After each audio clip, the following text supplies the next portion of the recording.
The valves can be divided into two groups: pressure regulating valves and those that direct flow and pressure, or flow control valves.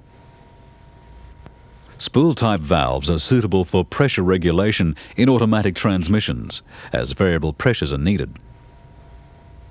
In this regulating valve, the valve spring is compressed when pump or supply pressure is high enough. The larger land then uncovers an exhaust port to maintain a regulated output pressure.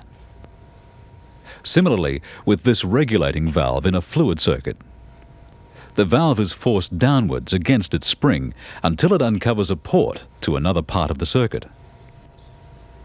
Since the port is not fully uncovered, flow is restricted, which causes a pressure drop across it.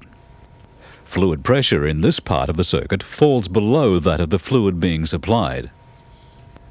Once the port is fully uncovered, pressures on both sides of the valve become equal.